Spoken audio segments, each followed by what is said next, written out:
Hola, ¿qué tal? Ahora vamos para la página 6, que não trae actividades para escrever no próprio livro. É mais uma coisa para pensar sobre, digamos, e para charlar com os colegas. Podemos discutir este tema em classe, se les conviene.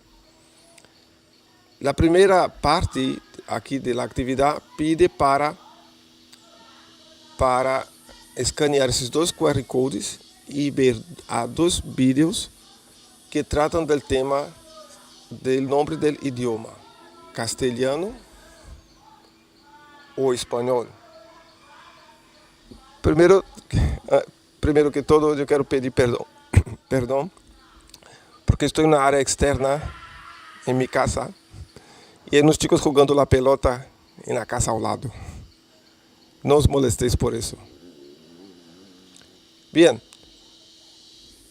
ao ver estes vídeos, também tenham certo cuidado para não se assustar, porque outra vez são vídeos que eu consideraria de nível B2, incluso, nem diria A2, eu consideraria B1 ou B2, ou seja, de nível intermediário. Pode ser que te assustes e pensar que espanhol é muito difícil, pero claro, com o tempo chegarás a este nível.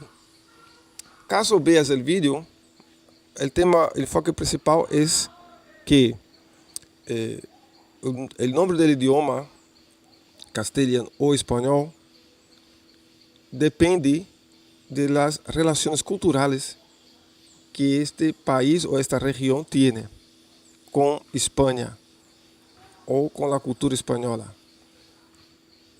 O nome espanhol, como sinônimo deste idioma, se tornou mais comumente conhecido depois dos anos 30. Ou seja, por muitos siglos, o nome do idioma que estamos aprendendo era apenas castelhano, que Castilha é uma região de Espanha. A maior parte de Espanha é um território que era o Reino de Castilha. E Espanha é formada por vários reinos que se agregaram. Hasta hoje, existem outros idiomas em Espanha, como o catalão, o galego e o euskera, que também chamamos basco. Também o valenciano em menor grado. O que passa?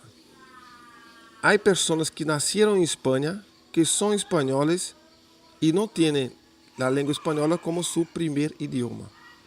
Por isso, se tu chegas ali e dizes que habla espanhol, alguém pode dizer, não, tu hablas castelhano, porque eu sou espanhol e não hablo este idioma. O mesmo passa com alguns países hispano-americanos, que quando foram colonizados por Espanha, quando Espanha conquistou a América, eles aprenderam que o nome deste idioma era castelhano. E alguns países continuam utilizando esta nomenclatura e outros passaram a usar o nome do idioma como espanhol. Me parece que quantos melhores as situações políticas e culturais entre os países de América e Espanha, caso de Chile, Argentina, que tem uma relação cultural muito simpática com Espanha, prefere usar o nome do idioma como espanhol.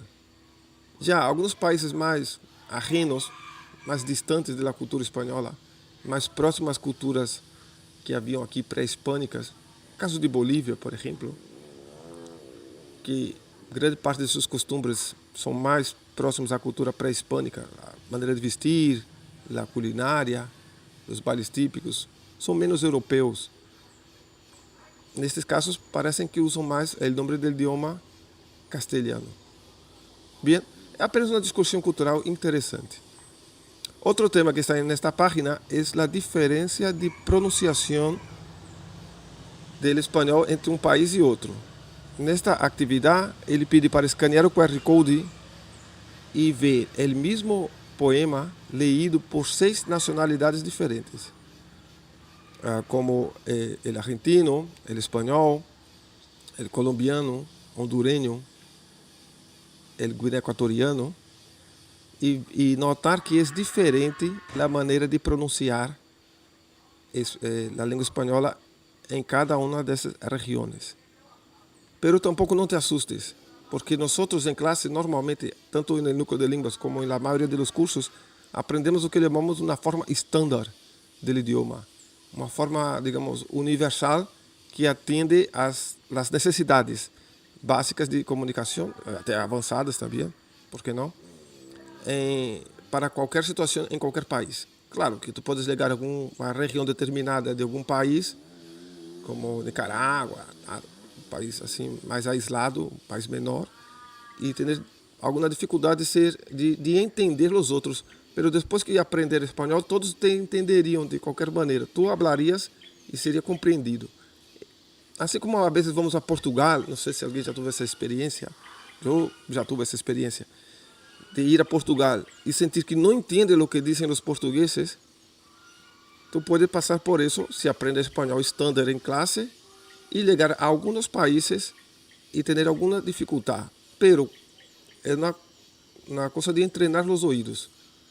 Com o tempo, tus ouvidos se vão filtrando os sonidos e tu passa a entender todo bem, porque os países de língua espanhola se entendem bem entre si, incluso mais que português, entre português de Brasil e português de Portugal e de Angola. Os países de língua espanhola têm mais interrelação cultural entre si e por isso tendem a se entender melhor. E o último tema desta página, também só para discutir, que assim como passa em português, algumas palavras que significam algo em um país podem significar outra coisa em outro país, mas isso é totalmente normal.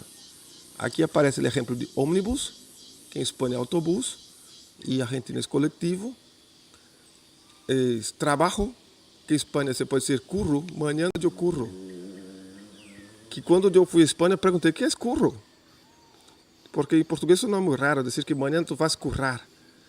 E aí me disseram, é trabalhar. São regras. A palavra trabalho existe e funciona. Em todo caso. Mas se alguém diz uma palavra diferente, não passa nada. Se tu entendes a frase toda e não entendes uma palavra, tu pergunta, o que é curro? O que é laburo? E o outro exemplo era com ninho. A palavra ninho é universal. Em todos os países de língua espanhola que eu sepa, se pode dizer niño, niña, pero há outros términos que podem servir também, dependendo do país, como pibe, chaval, muchacho. Isto não é motivo para pensar que o idioma é difícil e que se aprender uma forma não habla em outro. Isto também passaria com o inglês. O inglês da Austrália é diferente do inglês dos Estados Unidos, que é diferente em pronunciação ao inglês da Inglaterra. Pero se tu aprendes um formato, normalmente aprender o formato estándar de Inglaterra, te comunicarias bem em qualquer das situações. Venga, esse era o tema desta página. Venga, nos vemos. Hasta luego.